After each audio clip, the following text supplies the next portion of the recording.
Kannada hero Darshan case అంటే రేణుకాస్వామి హత్య case కానివ్వండి, పవిత్ర గౌడ కేసు కానివ్వండి, అంటే ఏ రూపంతో మీరు వెతికినా ఇంటర్నెట్‌లో దీనికి సంబంధించిన వార్తలన్నీ వస్తాయి. కాకపోతే ఇప్పుడు రీసెంట్‌లీ జరిగిన ఇష్యూ ఏంటంటే, ఇది గత వారం 10 రోజులుగా నడుస్తుందే. ఎప్పుడు జూన్ 9న మనం ఆ శవాన్ని చూసాము. అంతకుముందే కాలువలో పడేసినట్టుగా చెప్పారు. ఇప్పుడు క్రోనలాజికల్ ఆర్డర్‌లో మాట్లాడుకుంటే మనకు ఆల్రెడీ అందరికీ తెలిసిన విషయమే. కన్నడ హీరో దర్శన్ అభిమాని రేణుకాస్వామిని ఎవరో చంపేసి కాలువలో పడేయడం. ఆ తర్వాత ఈ హీరోకి, పవిత్ర గౌడకి, ఆ రేణుకాస్వామికి ఉన్నటువంటి ఆ ఇష్యూ కారణంగా వీళ్ళే చంపారు అని ఒక ఎలిగేషన్ పాస్ అవ్వడం. దాని మీద విచారణ జరపడం. ఇప్పటివరకు 19కి చేరాయి మొత్తం ఓవరాల్‌గా ఈ అరెస్టులన్నీ కూడా. కాకపోతే అండ్ రీసెంట్లీ ఆ ప్రదోష్ కానివ్వండి, ఆ కమెడియన్ కానివ్వండి, మహామహులందరూ అరెస్ట్ అవుతున్నారు. ఈయన అభిమాన సంఘం అధ్యక్షుడు రాఘవేంద్ర అరెస్ట్ అవుతున్నాడు. ఇప్పుడు ఈ విషయాన్ని భరించలేక ఈయన అభిమానులు చాలామంది గొడవ చేస్తుంటే, సో రామ్నగర్ జిల్లా చెన్నపట్నంలో ఒక అభిమాని బైరేష్ అనే ఒక అభిమాని, నా అభిమాన హీరో దర్శన్ని అరెస్ట్ చేయడం వల్ల నాకు మానసిక వేదనకు గురయ్యాను అని చెప్పి ఆయన బావిలో దూకి ఆత్మహత్య చేసుకున్నాడు. నెక్స్ట్ మరోవైపు ఇతని మేనేజర్ ఎవరైతే ఉన్నారో అనేకల్ మండలంలోని బుగ్గనదొడ్డి, అక్కడ ఒక ఫామ్ హౌస్ ఉంటుంది. ఓ 2.5 ఎకరాల ఫామ్ హౌస్. దాంట్లో ఆయన చనిపోవడం జరిగింది. ఆత్మహత్య చేసుకున్నాడు. సెల్ఫీ వీడియో తీసుకున్నాడు.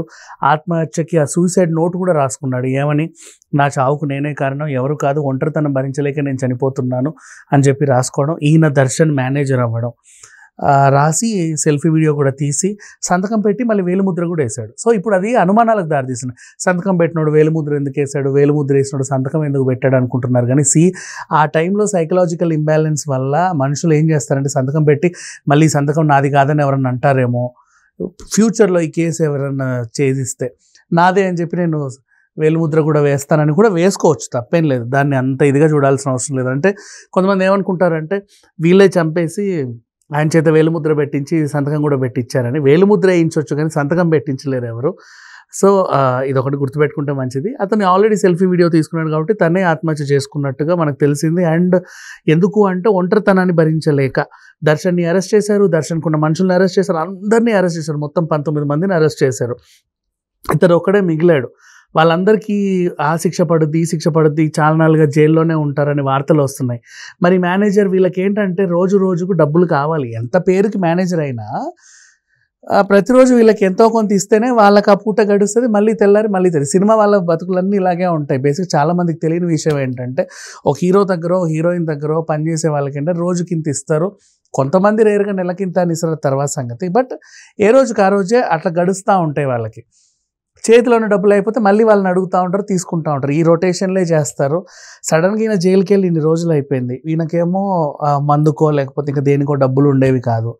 మళ్ళీ వాళ్ళు వస్తారో రారో కూడా తెలియదు. అవసరాలు బోల్డ్ అన్నీ ఉంటాయి. అంతకుముందు ఇచ్చిన హామీలు కూడా ఉంటాయి. సార్ నాకు చిన్న అవసరం ఉంది, తీరుస్తారా అంటే సరే ఎల్లుండి చూద్దాంలే అంటారు. ఆ లోపే వీళ్ళు అరెస్ట్ అయిపోతే ఎల్లుండికి పెండింగ్ పెట్టుకున్న ఆ పనిని వాళ్ళు భారంగా ఫీల్ అవుతారు. ఇట్లాంటి సిచ్యువేషన్స్ వల్ల కూడా మనుషులు ఆత్మహత్యలు చేసుకుంటారు. అండ్ నెక్స్ట్ ఇక దర్శన్కి దీనికి ఎలా రిలేటెడ్ అని చెప్పేసి చాలామంది మాట్లాడుకుంటుంటే, ఇప్పుడు ఇందులో తప్పేవరిది. పవిత్ర గౌడ అనే ఆవిడతో దర్శన్ రిలేషన్లో ఉన్నాడు అని వాళ్ళ ఆవిడ విజయలక్ష్మి కనుక పోలీస్ స్టేషన్లో కంప్లైంట్ ఇస్తే దీన్ని ఒకలాగా చూసుకొని ఏ రకంగా అంటే అది వాళ్ళ కుటుంబ వ్యవహారం అనుకుంటాం. లేదు, నన్ను ఒక మనిషి మానసిక వేదన గురి చేస్తున్నాడు, అశ్లీల మెసేజ్లు పంపిస్తున్నాడు అని పవిత్ర గౌడ రేణుకాస్వామి మీద పోలీస్ స్టేషన్లో కంప్లైంట్ చేస్తే అదొక వ్యవహారం. పోలీసులు వస్తారు, రేణుకాస్వామిని అరెస్ట్ చేస్తారు, తీసుకెళ్తారు, ఆయనకి ఏదైనా శిక్ష ఉంటే పడుద్ది. లేదు, ఇంకొక మార్గం, మీ అభిమాని రేణుకాస్వామి నన్ను వేధిస్తున్నాడు అని చెప్పి పవిత్ర గౌడ దర్శన్కి కంప్లైంట్ ఇస్తే దర్శన్ కూడా పవిత్ర గౌడను తీసుకెళ్ళి ఆ ఎవిడెన్స్తో పోలీస్ స్టేషన్కి వెళ్ళి పలానా ఒక అబ్బాయి నా పేరు చెప్పి ఈవిని వేధిస్తున్నాడండి, మీరు యాక్షన్ తీసుకోండి అంటే పోలీసులు మళ్ళీ రంగంలోకి దిగుతారు, అతన్ని పట్టుకొస్తారు, శిక్షిస్తారు. అది వేరే విషయం. కానీ ఇక్కడ ఏమైపోయింది, నీ అభిమాని నన్ను ఇన్ని మాటలు అంటున్నాడు, నాకు అసభ్య పదజాలంతో మెసేజ్లు పంపిస్తున్నాడు అని ఆమె దర్శన్కి చెప్పితే వాడిని పట్టుకురండ్రా అని దర్శన్ అనడం, ఆయన అభిమానే కదా. ఈ అభిమాన సంఘం ప్రెసిడెంట్ వీళ్ళందరూ వెళ్ళి ఆ గుంపు వెళ్ళి ఆయన తీసుకొని రావడం, అది బక్కప్రానే, పెద్ద ఏమీ లేదు. ఒక భార్య చిన్న కూతురు ఉన్నాడంట, రేణుకస్వామి ఫ్యామిలీ బ్యాక్గ్రౌండ్. ఇకపోతే ఈ అమ్మాయికి పవిత్ర గౌడకు కూడా తన మొదటి హస్బెండ్తో ఒక 10 ఏళ్ళ పాప కూడా ఉంది. అండ్ పట్టుకొచ్చిన తర్వాత సాయంత్రం 7 గంటలకు ఏమో ఆయన అలా పట్టుకొస్తే కొట్టడం, మళ్ళీ కొట్టడం. ఎందుకురా ఇలా చేసావు, చేయడం తప్పు కదా, ఇంకోసారి ఇలా చేసావంటే ప్రాణాలు దక్కవు, జాగ్రత్త. ఓకే పర్వాలేదు, ఇంతవరకు బాగానే ఉంది. తర్వాత వాడికి ఎంతో కొంత చేతిలో డబ్బులు ఇచ్చి ఇంకెప్పుడు ఇటువైపు రాకురే నీ సంగతి చెప్తా అని చెప్పి భోజనం పెట్టి పంపిస్తారు. బేసిక్ ఇట్లా కొట్టే వాళ్ళందరూ ఇలాంటి పనులే చేస్తారు. అంటే బస్తీలలో దాదాలు రౌడీ గుండాలు ఉంటారు కదా, అట్లాంటి వాళ్ళు ఇదే చేస్తారు. బెదిరించడానికి తీసుకొచ్చి వాడిని బెదిరించి కొట్టినా కూడా అంటే ఇసిరేరు ఎక్కడ పడితే అక్కడ. సరేరా, అయిందేదో అయింది, సరే తిను, మందు తాగుతావా, సిగరెట్ తాగుతావా, సరే ఈ 1000 రూపాయలు ఉంచు, ఇంకెప్పుడు ఇట్లా కనబడకి ఇటువైపు రాకు అని వార్నింగ్ ఇచ్చి పంపిస్తారు. ఇది జరిగే విషయాలు బేసికల్గా.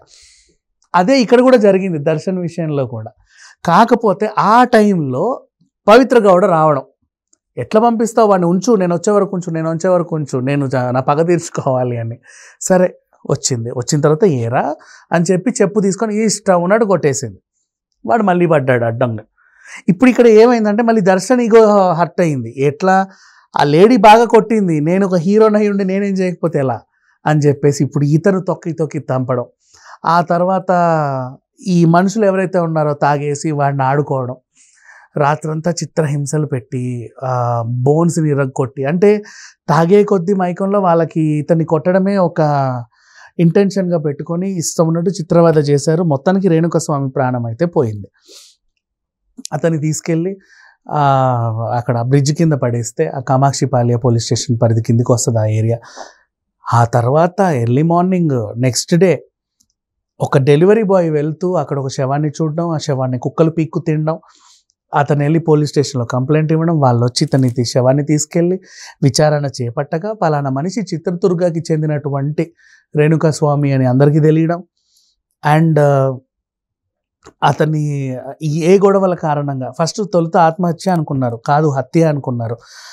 పోస్ట్ మార్టం రిపోర్ట్ వచ్చింది, మామూలు రిపోర్ట్ కాదు. ఇక్కడ బోన్స్ అన్నీ ఇరిగి మెదడు దగ్గర అంతా చిట్లి, అండ్ నెక్స్ట్ ప్రైవేట్ పార్ట్స్ దగ్గర మొత్తం అంతా చితికిపోయి లోపల వెనక నుంచి ఒక రాడ్డును పెట్టారంట. ఇట్లా ఒక టైప్ ఆఫ్ హింస, అంటే ఒక టైప్ అని కాదు, అది మ్యాక్సిమం లెవెల్ హింసే అని చెప్పుకోవచ్చు. అలా టార్చర్ చేశారని పోస్ట్ మార్టం రిపోర్ట్ తెలిసిన తర్వాత ఇంకా సీరియస్ అయ్యారు.